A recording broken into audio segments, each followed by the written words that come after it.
Fête de fin d'année, disposition pratique pour une célébration heureuse. C'est la thématique au menu de votre petit débat. Convainc-moi. Et puis, nous en parlions depuis quelques semaines. Vous le savez, c'est bientôt la Noël, la Saint-Sylvestre et le Nouvel An.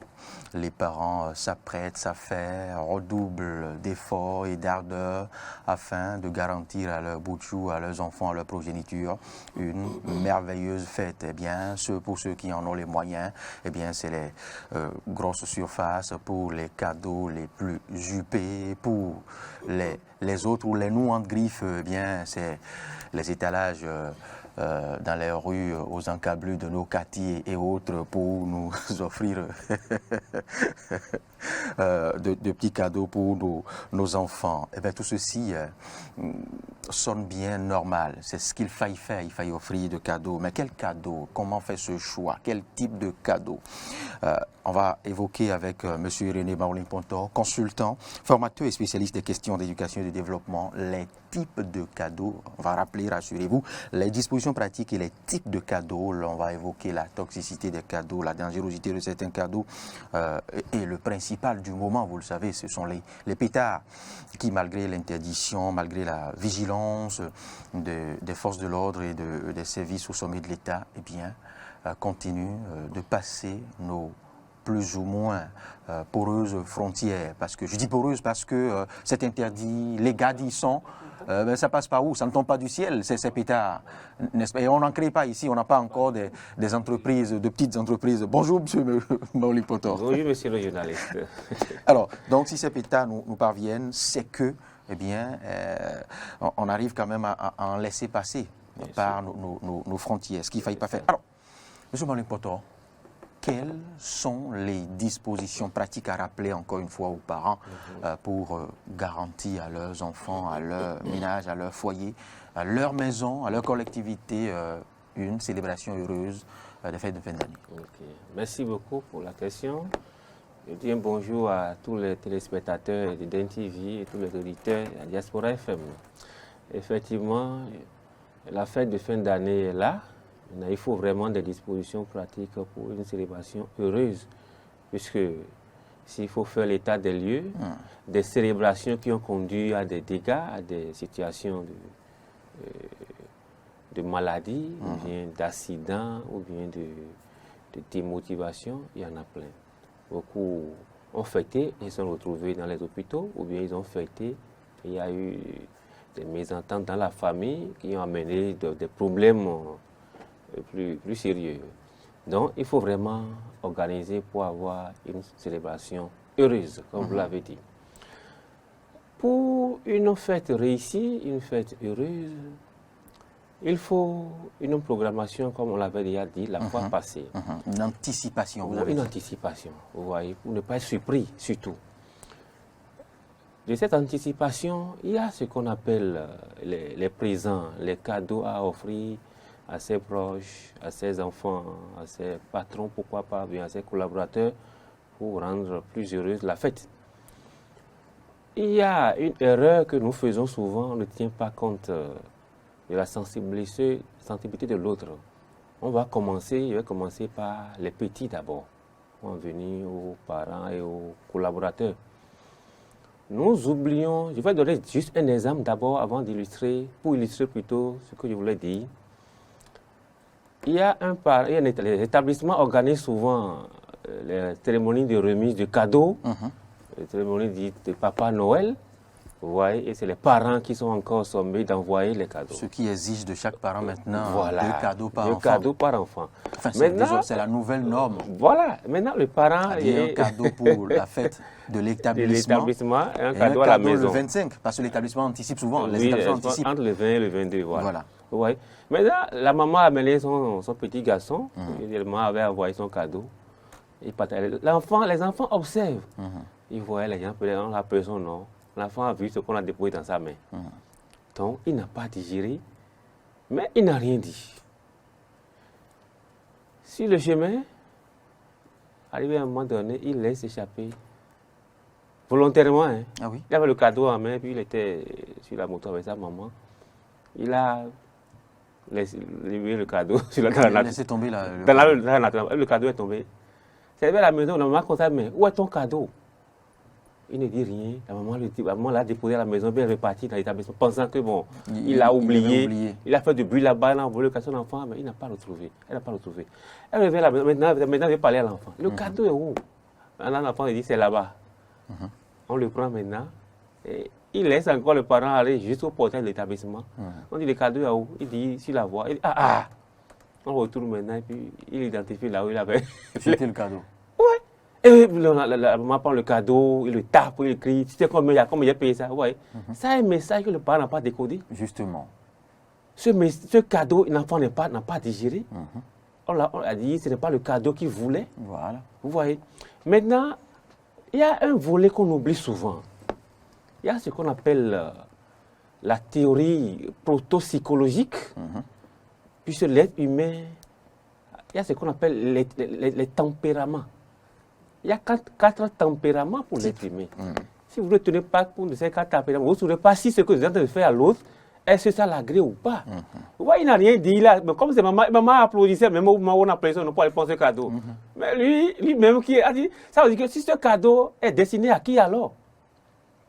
Si le parent est attaché à ce cadeau pour dire combien, tu sais combien payer ça, or l'enfant n'est pas attaché, ça veut dire qu'il y a problème. En voulant faire le choix, on n'a pas tenu compte de la sensibilité de l'enfant. Les tempéraments, c'est quoi? Il y a les flegmatiques, il y a les sanguins, il y a les colériques. Les hyperactifs. Voilà, il y a les mélancoliques. Donc, si tu es parent, tu dois savoir, mais mon enfant, on n'aura pas le temps de tout développer, mais il ne prend par exemple les flegmatiques. On pourrait revenir à la suite. Voilà, les flegmatiques, c'est quoi? C'est-à-dire qu'il réagit. Cet enfant, par exemple, on peut l'appeler, il est flegmatique. Il n'a pas réagi. Est-ce qu'il est content ou pas? Il n'a pas réagi. Mais il sait qu'il n'est pas content. Voilà comment il a manifesté. Les flegmatiques, tu peux lui demander ça va bien, il va dire oui, ça va bien. Tu es content, oui, mais il va rentrer pour ne pas pleurer. Tu lui fais quelque chose, il n'a rien dit, mais il rentre, il s'enferme et il ne commence pas à pleurer. Mais quand il va te voir, il va commencer par sourire. Donc il va cacher ses intentions. Vous voyez?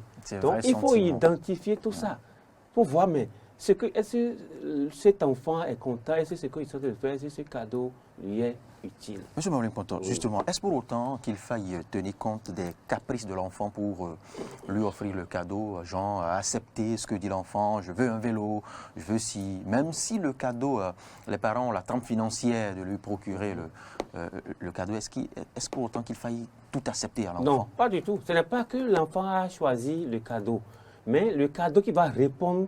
Si on communique avec les enfants, à les entendre, on connaît déjà ce qu'ils disent, leur envie, leur désir. Donc, tiens compte pour donner un cadeau qui correspond à leur désir. Ce n'est pas acheter. Puis, donc, un enfant peut dire qu'il veut pétard. Donc, ce n'est pas un parent d'acheter pétard à un enfant. Vous voyez. Donc, tenez compte de la sensibilité. Et des besoins cognitifs aussi. Voilà, de l'enfant pour donner un cadeau qui correspond vraiment à sa volonté. Là, et ce cadeau lui sera utile dans la pratique, quoi. Il va en faire usage. Et ça va faciliter alors son développement, son émancipation. Surtout ça, si on donne un cadeau à un enfant, il faut s'assurer que ce cadeau va l'aider à s'émanciper. Oui, bien sûr, surtout ça. Maintenant, les types de cadeaux qui correspondent alors à chaque enfant, si tu es parent, il y a beaucoup de cadeaux que le système éducatif recommande. Vous voyez. On n'a pas, par exemple, l'exemple des pétards. On ne sait pas. D'abord, la loi sur le commerce actuellement au Bénin réprimande, interdit l'importation des explosifs. La lutte contre les stupéfiants doit avoir la même rigueur que la lutte contre les explosifs et les pétards. Ça a déjà commencé dans les quartiers. Oui. Mais ces enfants, dans les mains dans lesquels on retrouve ces pétards, ce n'est pas eux qui ont importé. Ce n'est pas eux qui ont importé, non, ça veut dire que c'est des entreprises, des adultes qui ont importé ces matériels. Donc autant, tel que vous venez de le dire, autant la lutte est âpre contre les stupéfiants, autant la lutte est âpre contre les faux médicaments, autant la lutte devrait être aussi orientée et corsée vis-à-vis. Bien sûr, c'est l'éducation, bien sûr, c'est l'éducation.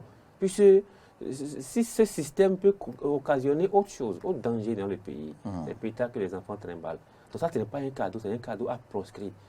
Puis on voit, il y a certains parents qui achètent ça à dire aux enfants. le jeu d'explosifs là. Voilà, pour offrir ça aux enfants lors de ces fêtes. Donc c'est dangereux.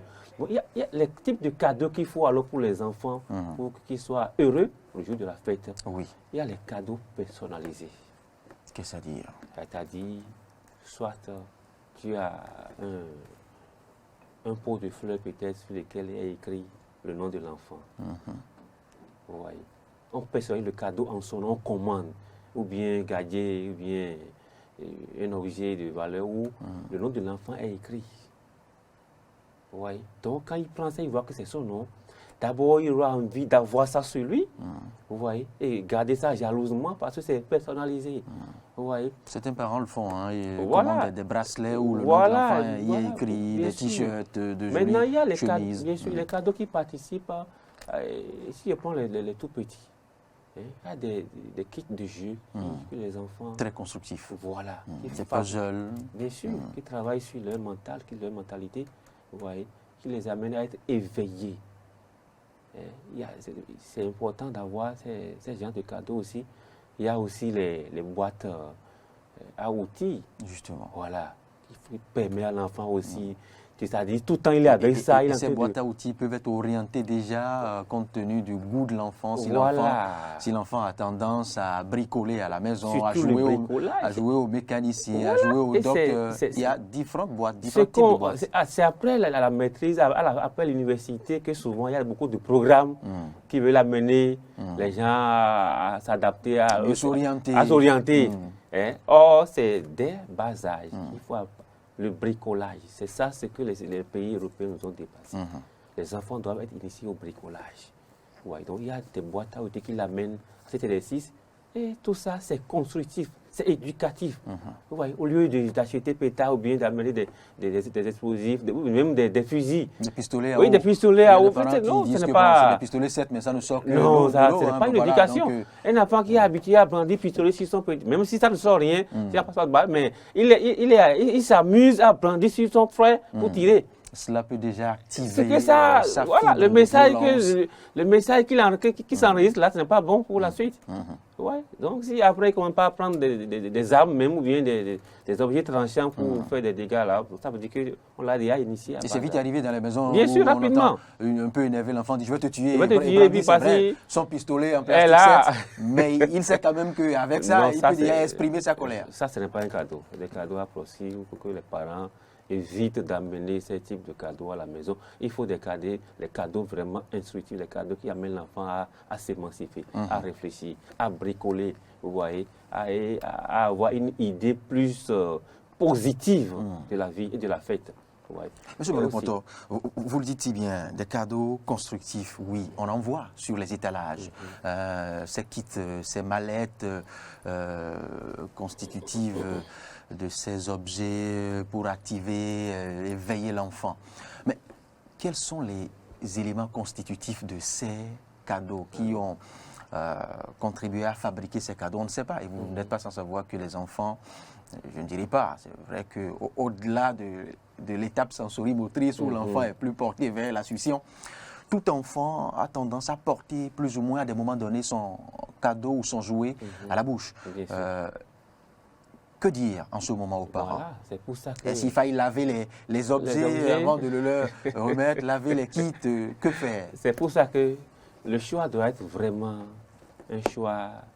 Il faut se tenir compte vraiment de toutes ces conditions pour faire le choix du cadeau. Puis effectivement, des cadeaux sont fabriqués avec des produits toxiques, des produits qui ne sont pas bons pour la consommation.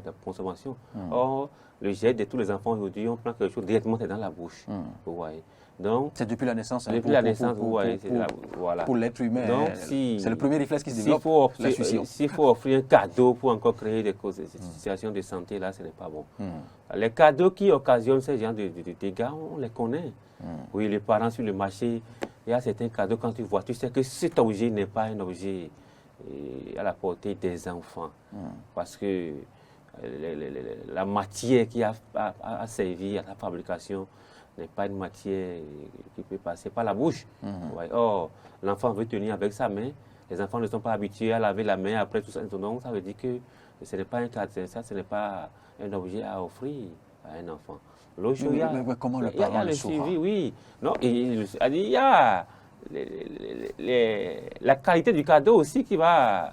Et l'utilité du cadeau. Là, il disait tout à l'heure l'utilité. Le cadeau, c'est à quoi? Ce cadeau favorise quoi? Ça permet à l'enfant de devenir quoi?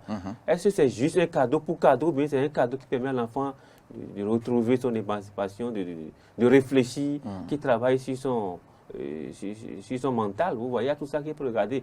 Quand je prends par exemple les livres, il y a par exemple, il y a des horloges les enfants ne savent pas, par exemple, lire l'heure. On voit des grands garçons, on va me voir, il est quelle heure quand vous déposez orienter le cadeau une dans ce horloge sens. bien réveillée, on va me voir, il va regarder fatigué, il va dire l'aiguille, la petite aiguille est sur temps. Et à vous de deviner. À vous de deviner, ouais.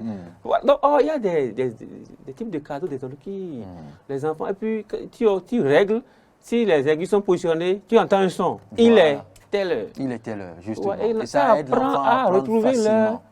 Oui, donc ça là, l'enfant qui pense, il ne va pas attendre à mettre ça dans la bouche, puis il sera attendre à faire le jeu là pour écouter. Vous voyez, donc ça, ce cadeau et les enfants assimilent vite. Voilà. Ce cadeau assimile, ou bien des cadeaux qui aident l'enfant à apprendre des langues. Justement. Ouais, on fait la promotion. À déchiffrer. Voilà, promotion de l'anglais actuellement. C'est un cadeau et l'enfant écrit une lettre, une phrase en français, il appuie, et il entend la phonétique, le son en anglais. Vous voyez? Voilà des gens à dire, avec ça, l'enfant n'est pas tenté à mettre ça dans la bouche. Si le cadeau n'a pas une utilité, n'a pas une portée éducative, n'a pas de valeur, il prend quelque chose, bon, il ne voit pas, bon, directement dans la bouche, bien jeté dans le sable, il prend dans la bouche, vous voyez. Non, si le parent observe le cadeau, il tout sait dépend du type de cadeau, le type de cadeau que le parent a acheté, et là, l'enfant en fera un bon usage. Vous voyez. Donc, il faut tenir compte de cette sensibilité pour qu'on évite de traumatiser les gens dans le quartier avec ces cadeaux vraiment proscrits. Mais je pense qu'aujourd'hui, aucun parent sérieux ne se permettra d'offrir de pétard à son enfant. Ouais, mais ça se passe au vu des parents. Si tu vois dans les maisons, les parents sont assis, le maçon, les enfants, mais ils ont trouvé ça où bon, les parents ne se soucient pas de ça. Vous voyez, il y a certains enfants qui ne se cachent pas pour lancer des pétards ou bien pour faire usage des explosifs ou bien des fusils. Certaines font bien aux dépens des parents. Parce que vous savez, à une certaine heure, les enfants sortent pour aller à l'église et c'est peut-être en chemin qu'ils se convertissent en de petits badauds et perturbent tout le quartier. Vous savez qu'il y en a maintenant qui ont des détonations à caractère d'obus. Bien sûr, ce n'est pas bon. Le système éducatif ne permet pas ça. A dit ce qu'on constate actuellement, où il y a la violence, les guerres et autres. Ceux qui réussissent à prendre les armes et tirer sur le prochain, ceux qui braquent, c'est sûr que dans leur enfance, ils ont fait usage de ces types de cadeaux, de ces types d'explosifs. Ou ont baigné dans un environnement de violence. De violence, oui. Ouais. Donc ça, c'est des choses à proscrire. Mais ce n'est pas seulement les enfants, si on veut une fête heureuse. Il y a aussi les collaborateurs, les parents au village, ou bien les proches. Et il faut aussi choisir des cadeaux symboliques, juste pour faire ce qu'on appelle souhaiter les vœux, les meilleurs vœux à ses proches. Donc, un peu comme les cartes, vous voulez dire. Voilà, il y a des cartes mais vous savez que par ces temps de morosité et autres, la tendance n'est plus aux cartes. Tout le monde est tenté vers les transferts. Momo. C'est avant que ceux dont vous parlez avaient de la valeur. Ce n'est pas seulement une bonne bouteille de vin accompagnée d'une belle carte. Eh bien, le parent l'accueille et vous bénit. Mais de nos jours, toutes les tantes et oncles ne s'attendent plus à à recevoir de petits cartons. Non. De nos jours, c'est là où on va à la perte des valeurs. Vous voyez, si la tendance change, c'est qu'on est en train de perdre les valeurs. Puisque c'est le regard que tu accordes à un geste, à ce geste-là. C'est ce regard qui symbolise vraiment ta valeur. Vous voyez, si au lieu d'avoir un cadeau symbolique, une carte bien pour du vin ou bien un objet symbolique, tu veux de l'espèce cash, ça veut dire que tout est... C'est ça, la société perd ses valeurs. C'est là où on doit redonner alors la valeur à la société. Et à des moments donnés, on réfléchit, même on se dit quel cadeau offrir à tel tonton, à tel parent. Et on réfléchit, même on se dit, mais à défaut de tel pagne et autres, et si je lui faisais simplement une enveloppe. Et ça vous parle savez, plus. voilà, c'est l'enveloppe qui est mieux considérée. L'enveloppe peut être de petite taille, et qui est mieux considérée que les objets de valeur que vous aurez pu quand même offrir à votre parent. C'est pour confirmer au fait l'inversion des valeurs. De nos jours. Donc, il faut que vraiment on y travaille. Il y a aussi les mets. Comme c'est une fête, c'est d'abord la plus grande attention de tout le monde, c'est les plats, la consommation, la bouffe. La bonbonce. Vous voyez? Maintenant, il y en a qui mangent, là où je voulais revenir, on mange comme si c'était le dernier jour de la vie. Vous allez voir, le premier jour de la fête, le jour de la fête, la célébration même, les gens consomment comme s'ils sont en train de manger la dernière fois dans leur vie.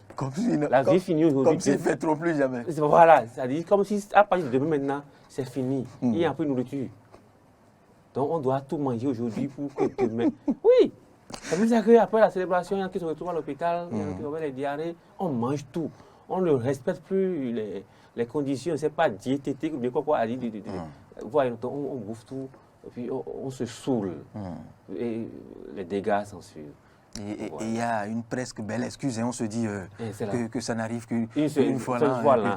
Ça, c'est une mauvaise éducation. On se permet aussi de dire que tous ceux qui ont connu le premier dernier ne sont plus là aujourd'hui. Donc c'est très dangereux. C'est une mauvaise éducation. Il faut que les gens reviennent sur ça parce qu'il ne faut pas fêter pour fêter. Non.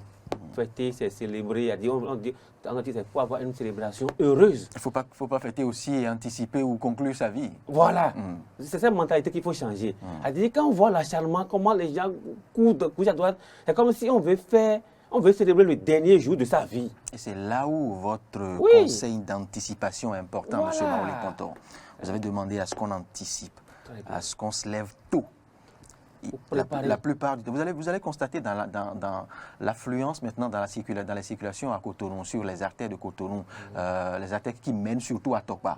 C'est à croire que c'est dans les 5 ou 3 derniers jours que presque tous les parents du Bénin se réveillent et apprêtent sa fête à fêter.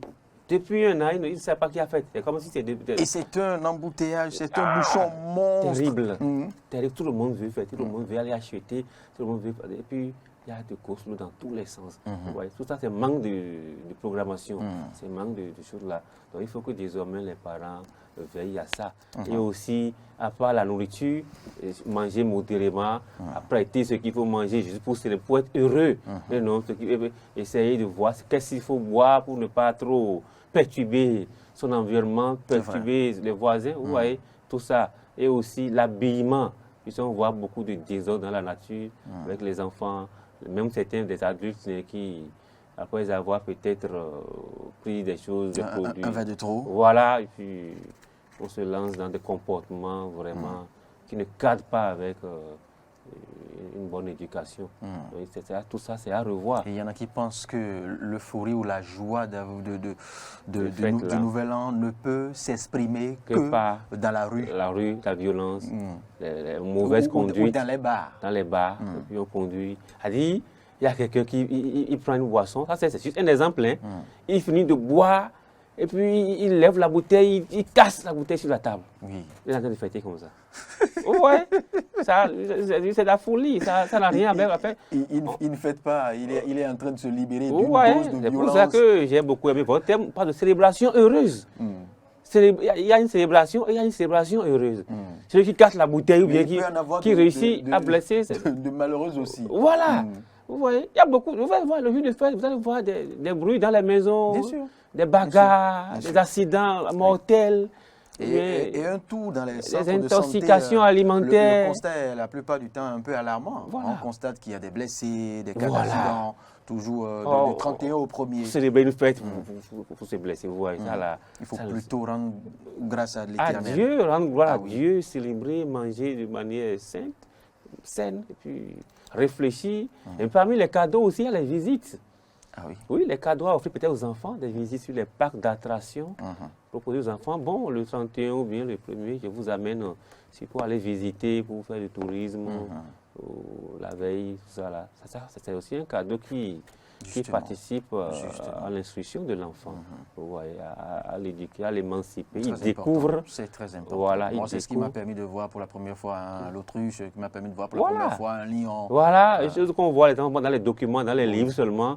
Ils n'ont jamais eu la chance de toucher physiquement, mais de voir. Formidable parc zoologique qui ne vaut plus son nom maintenant. Tout ça. Et puis ça garde. L'enfant sait que en fin d'année, telle année, c'est tel pour le cadeau qu'on peut pas offrir, c'est la visite, et puis ça reste quoi. C'est vrai. Oui, et il faut demander à l'enfant de faire un rapport sur la visite, sur ce qu'il a vu, sur ce qu'il a marqué, les constats sur le terrain. Quitte à lui repréciser certains détails. Voilà. Merci, M. René Maouling Pontor. On va refaire encore l'exercice une fois avant la célébration. Un plaisir à l'Éternel. Merci, excellente journée à vous. Merci. Merci pour votre sens de